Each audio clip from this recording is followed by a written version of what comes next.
আসসালামু আলাইকুম, সবাইকে স্বাগতম জানাচ্ছি খুবই মজাদার মিন্ট লাচ্ছি রেসিপিটি দেখার জন্য।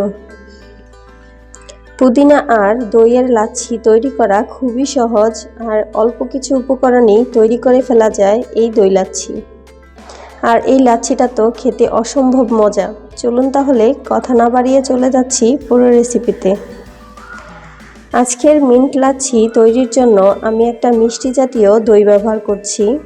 তবে দই কতটা মিষ্টি বা টক তার উপর নির্ভর করে লাচ্ছিতে চিনির পরিমাণটা ব্যবহার করতে হবে।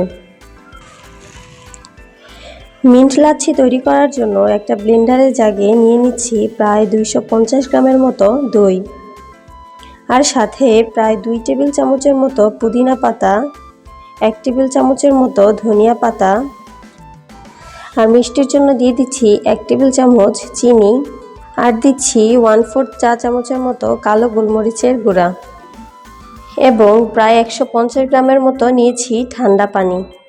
এবার ব্লেন্ডারের জাগটা আটকিয়ে ব্লেন্ড করে নিব ভালো মতো, প্রায় 1 থেকে 1.5 মিনিটের মতো।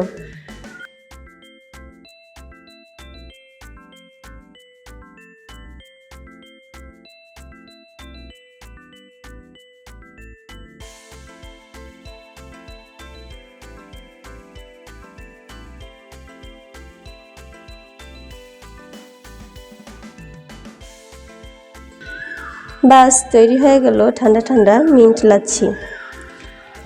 এবার লাচ্ছিটাকে পরিবেশনের পালা। আর কারো যদি ব্লেন্ডার না থাকে সেক্ষেত্রে পুদিনা পাতাগুলোকে একটু ছেঁচে নিয়ে কোনো একটা হ্যান্ড হুইক্স কিংবা ডাল ঘুটনি দিয়ে দইটাকে একটু ফেটিয়ে নিলে তৈরি হয়ে যাবে মিন্ট লাচ্ছি।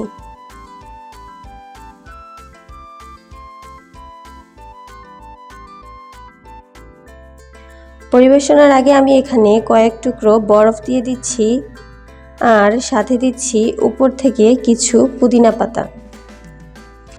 এগুলো দিয়ে লাচ্ছিটাকে পরিবেশন করছি। আজকের এই ঠান্ডা ঠান্ডা মিন্ট লাচ্ছি রেসিপিটি খেতে অসাধারণ লাগে। অবশ্যই বাসায় ট্রাই করবেন।